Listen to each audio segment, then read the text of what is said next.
Friends, मैं अन्नू स्वागत करती हूँ आप सभी का प्रेगनेंसी से संबंधित एक और नई वीडियो में।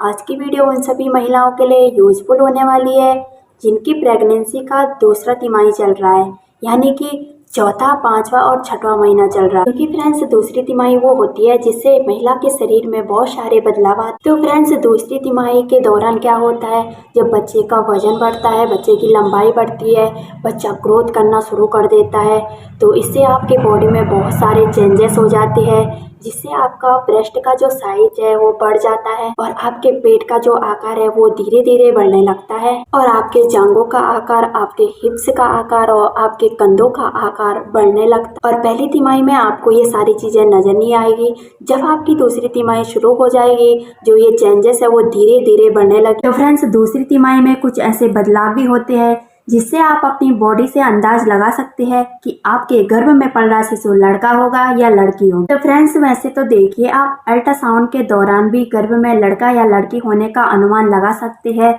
या पता लगा सकते हैं, लेकिन हमारे देश में लिंग का निर्धारण करना कानूनन अपराध है। इसके लिए आपको और आपके डॉक्टर को सजा हो सकती है। और मेरा जो चैनल है वो केवल अनुभव पर आधारित है। तो फ्रेंड्स, आज की वीडियो में मैं आप लोगों को ऐसा एक खास लक्षण बताऊंगी जिसे आप अपनी बॉडी में जो चेंजेस हो रहे हैं उससे पता लगा सकते हैं कि आपके घर में आने वाला नन्हा शिशु लड़का होगा या लड़की होगी। तो फ्रेंड्स, ज़्यादा देरी न करते हैं और वीडियो को करते हैं शुरू।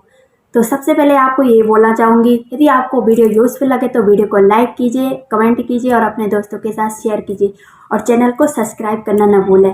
तो फ्रेंड्स, चलिए वीडियो को करते हैं शुरू। फ्रेंड्स, यदि आपकी प्रेगनेंसी की दूसरी तिमाही चल रही है तो ये वीडियो आपके लिए सबसे ज़्यादा यूजफुल होने वाली है।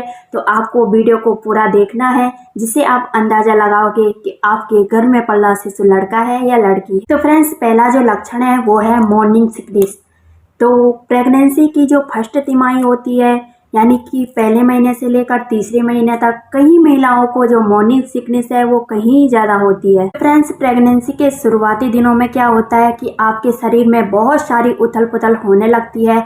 जो हार्मोन का लेवल है वो कभी ऊपर हो जाता है तो कभी डाउन हो जाता है। तो इस कारण आपको मॉर्निंग सिकनेस होती है और आपको मॉर्निंग के टाइम पे ऐसे लगेगा जैसे आपकी बॉडी का टेम्परेचर बढ़ रहा हो, यानी कि आपको बुखार आ रहा हो। हार्मोन चेंजेस होते हैं, उसके कारण जो आपकी बॉडी का टेम्परेचर है वो धीरे धीरे बढ़ने लगता है और दिन के टाइम तक वो टेम्परेचर डाउन हो जाता है। तो फ्रेंड्स, शुरुआती दिनों में क्या होता है, जब आप प्रेगनेंसी कंसीव कर लेते हो तो इससे आपके लीवर और किडनी पर भी प्रभाव पड़ता है, जिससे ये सारी चीज़ें आपके बॉडी में चेंजेस देखने को मिलते हैं, जिससे आपको मॉर्निंग सिकनेस हो जाती है और आपका जो पेल्विक एरिया है उस पर भी काफ़ी प्रभाव पड़ता है, जिससे आप लोगों को मॉर्निंग सिकनेस होने की ज़्यादा संभावना रहती है।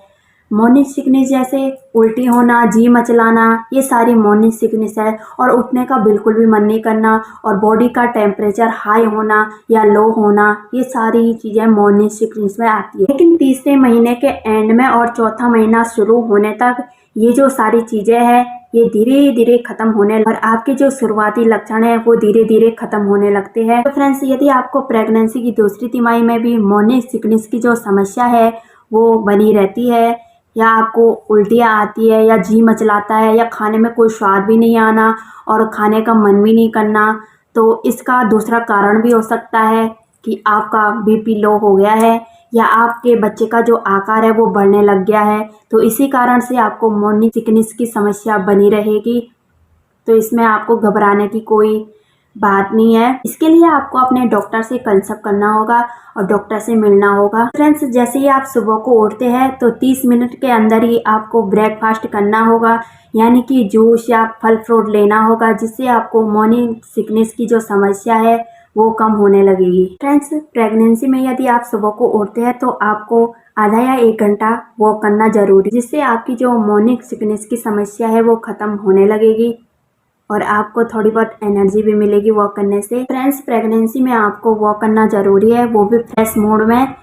और आपको वॉक करना है खुली हवा में, यानी कि आप पार्क में जाके वॉक कर सकते हो या घर के बाहर जाके वॉक कर सकते हो, लेकिन घर के अंदर आप वॉक मत कीजिएगा, क्योंकि आपको जो वॉक करना है वो खुली हवा में करना है, जिससे आपको और आपके बच्चे को राहत मिले। और पानी आपको पर्याप्त मात्रा में लेना है, जिससे आपकी बॉडी का टेम्परेचर बना रहे। क्योंकि जब गर्भ में पल रहे शिशु का वजन बढ़ जाता है तो महिला भी वेट अगेन कर लेती है। तो फ्रेंड्स, जब महिला का वेट बढ़ता है तो उनके जो घुटने हैं, एड़ी है, ये जो चीजें हैं ये लूज पड़ जाती है और इनमें दर्द शुरू होना लगता है। प्रेगनेंसी की दूसरी तिमाही के दौरान जब आपके बच्चे का ग्रोथ तेजी से बढ़ने लगता है तो इस दौरान आपके हाथ पैरों में, एड़ी में, कमर में, रीढ़ की हड्डी में, सर में बहुत ज़्यादा दर्द होने लगता है, जिससे आपको चलने फिरने में या उठने बैठने में, सीढ़ियाँ चढ़ने में बहुत ज़्यादा दिक्कत होने लगती है। तो इसके लिए आपको मसाज करना चाहिए, आपकी रीढ़ की हड्डी में, पैरों में जो दर्द है वो थोड़ी सी कम हो जाए। इसके अलावा आप एक्सरसाइज भी कर सकते हैं और ईगल एक्सरसाइज आपके लिए बहुत ज़्यादा फायदेमंद हो सकता है, जिससे आपकी बॉडी को थोड़ा बहुत आराम मिल सकता है। आप प्रेगनेंसी में एक्सरसाइज करते हैं तो ये आपके लिए बहुत ज़्यादा फायदेमंद हो सकता है। एक्सरसाइज से आपकी जो नॉर्मल डिलीवरी होगी उसके कई सारे चांस बढ़ सकते हैं। और अगला जो लक्षण है वो है कब्ज और बवासीर।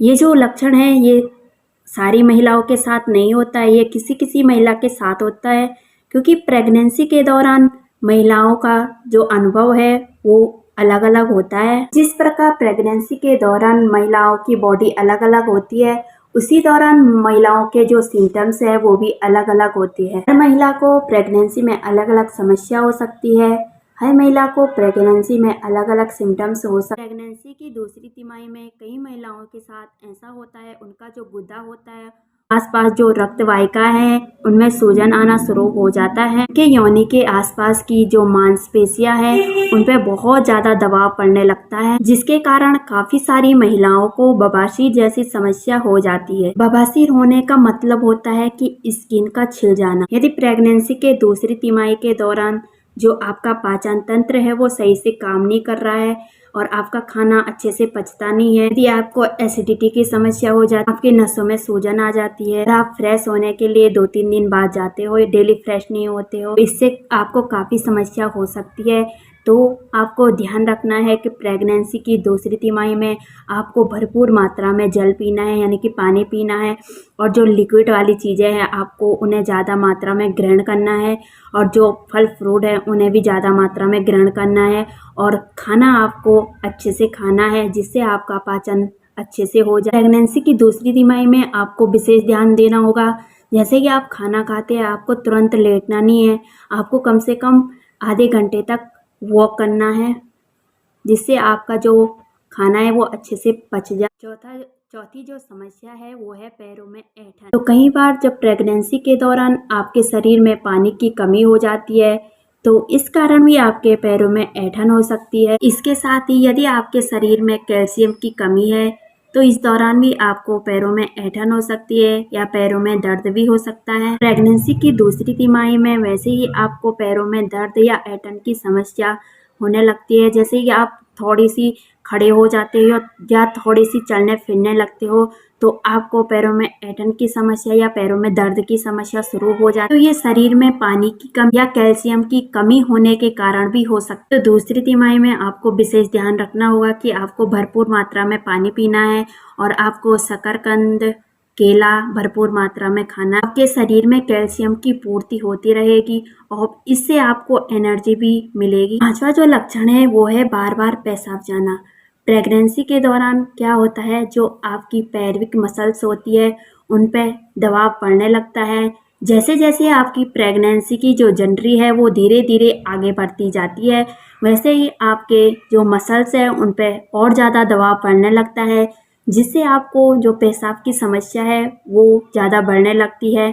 आपको हर आधे घंटे बाद पेशाब शुरू हो। दूसरी तिमाही में जैसे जैसे आपका बच्चा ग्रोथ करने लगता है वैसे वैसे आपकी जो पेशाब की नलियाँ या मूत्राशय है उसमें बहुत ज़्यादा दबाव पड़ने लगता है, जिससे आपको पेशाब की जो समस्या है वो बढ़ने लगेगी।